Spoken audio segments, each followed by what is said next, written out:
Hi friends, எல்லாருக்கும் வணக்கம். எல்லாம் எப்படி இருக்கீங்க? நலமாக இருப்பீங்க நம்புகிறேன். இந்த வீடியோவில் ஒரு முக்கியமான இன்ஃபர்மேஷன் ஷேர் பண்ண போகிறாங்க. நீங்கள் ப்ரெக்னன்சி ட்ரை பண்ணிட்டு இருக்கீங்கன்றப்ப கண்டிப்பாக நீங்கள் சஷ்டி விரதம் இல்லாமல் இருக்க மாட்டீங்கன்னா, சஷ்டி விரதம் ரெகுலராக இருக்கிறோம் அப்படின்றப்ப நிச்சயமாக நம்மளுக்கு குழந்தை பேர் கிட்டோன்றது உங்களுக்கு எல்லாருக்கும் தெரிஞ்சிருக்கும். ஏன்னா நிறைய பேர் குழந்தை பேர் தள்ளி போகிறவங்களாம் சஷ்டி விரதம் இருந்து ப்ரெக்னென்ட் ஆகி கூட நீங்களே பார்த்துருப்பீங்க இல்லைங்களா? என்னுடைய அனுபவம் நிறைய இருக்குங்க.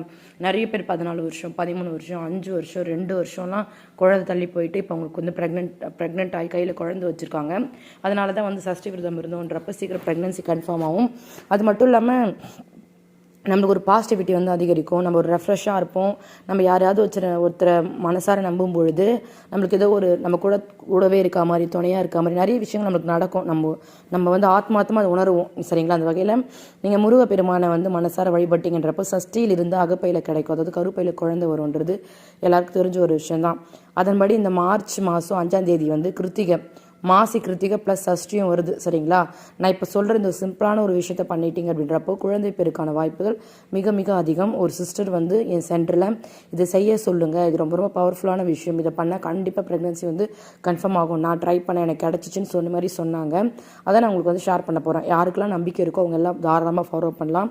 இல்லைங்க எனக்கு இந்த விஷயம் நம்பிக்கை இல்லை, நான் அதெல்லாம் பெருசாக எடுத்துக்க மாட்டேன்றவங்க விட்டுறலாம். சரிங்களா? அவங்களுடைய தனிப்பட்ட விருப்பம் மட்டும்தான்.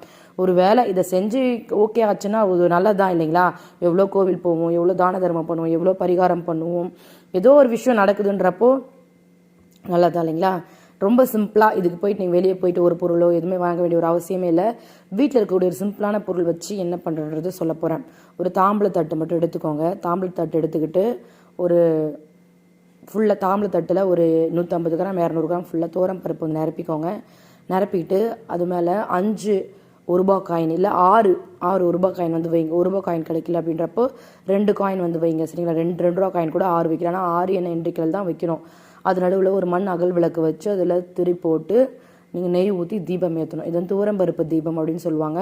தூரம்பருப்பு வந்து சுக்கிர பகவானுக்கு ரொம்ப பிடிச்சதுன்னு சொல்லுவாங்க. முக்கியமாக இந்த தூரம்பருப்பு தீபம் ஏற்றணும் அப்படின்றப்ப குழந்தை பேர் வந்து விரைவில் கிடைக்கும் அப்படின்றத சொல்லுவாங்க.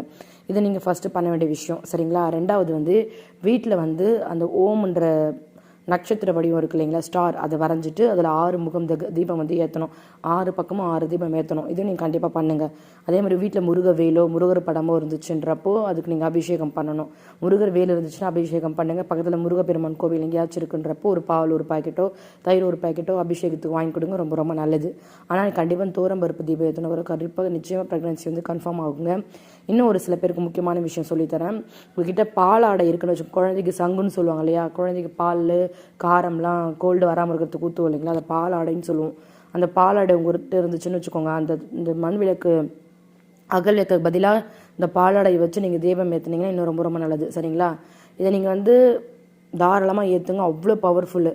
சஷ்டி விரதம் வந்து மார்ச் 5ஆம் தேதி புதன்கிழமை காலைல 5 மணிக்குலேருந்து பிறக்க ஆரம்பிக்குது. சரிங்களா? அதனால் நீங்கள் இதை வந்து எந்த டைம் வேணாலும் பண்ணலாம். ஆனால் வந்து பிரம்ம முகூர்த்த விரதம் பண்ணிங்கன்னா ரொம்ப பவர்ஃபுல்லாக இருக்கும். ஏதாவது ஒரு விஷயத்த நீங்கள் நினச்சிக்கிட்டு அது நம்மளுக்கு நடக்கணும் பழிக்கணும்னு சொல்லிட்டு பண்ணிங்கன்னா நிச்சயமாக அது நிலைக்கும் பழிக்கும். நீங்கள் எந்த அளவு அந்த விஷயத்தை நம்புறீங்களோ. ஸோ இது மாதிரி பண்ணுறதால குழந்தை கிடச்சிருமானா இந்த மாதிரி பண்ணுறதுல நம்மளுக்கிட்ட ஒரு பாசிட்டிவிட்டி அதிகமாகும். நம்ம ஒரு ரெஃப்ரெஷ்ஷாக இருக்கும். நம்மளுக்கு எல்லாமே பாசிட்டிவ் நடக்கிற மாதிரி தோணும். நம்ம கூட வந்து கடவுள் இருக்கிற மாதிரி நம்மளுக்கு அவர் இருக்கிறாருன்னு நமக்கு தோணுச்சு அப்படின்னாவே எல்லாம் நமக்கு சக்ஸஸ்ஃபுல்லாக நடக்கும் இல்லைங்களா? அதனால இந்த சஷ்டி விரதம் ப்ளஸ் வந்து இந்த மாசி கிருத்திகை ப்ளஸ் சஷ்டி இது வந்து நீங்கள் பயன்படுத்திக்கோங்க. இது ஒரு பயனுள்ள பதிவாக இருக்கும்னு நினைக்கிறேன். இந்த சேனலை பார்க்குற யாராக இருந்தாலும் ப்ரெக்னன்சி டிலே ஆகுனா கொஞ்சம் வருத்தமாக தான் இருக்கும் இல்லைங்களா? அதுக்கப்புறம் பருப்பு எடுத்து வீட்டில் சாம்பார் மாதிரி வச்சும் பண்ணி கொடுக்கலாம். இல்லை பறவைகளுக்கு தானமாக வந்து வீட்டில் வெளியே எங்கே குருவி பறவை வந்து அந்த இடத்துல போட்டு வச்சிடலாம். இல்லை எறும்பு புத்தி எங்கேயாச்சும் இருக்குன்றப்போ அங்கே போய் போட்டு வச்சிடலாம். தவறு எதுவும் கிடையாது. மண் அகல் விளக்க பூச்சறையில் ஒரு ஓரமாக வச்சுக்கோங்க. இதோட சிஸ்டர் வந்து உங்களுக்கு செய்ய சொல்லி அவங்களுக்கு பண்ணி வந்து பாசிட்டிவ் கிடச்சிருக்கான். இதை நீங்கள் மற்றவங்களுக்கு ஷேர் பண்ணுங்கன்னு மாதிரி என்கிட்ட சொன்னாங்க. எனக்கு தெரிஞ்ச விஷயத்தை நான் உங்கள்கிட்ட ஷேர் பண்ணிட்டேங்க. யாருக்கெல்லாம் நம்பிக்கை இருக்கோ கண்டிப்பாக பண்ணுங்கள். நிச்சயமாக நான் நம்பி பண்ணுற எந்த ஒரு விஷயம் அது கெடுதல் ஆகவே ஆகாது. இந்த வீடியோ பார்க்குற எல்லாருமே சீக்கிரம் ப்ரெக்னென்ட் ஆகுன்னு சொல்லிட்டு நான் ப்ரேயர் பண்ணிக்கிறேங்க. Okay friends, thank you so much. பாய்.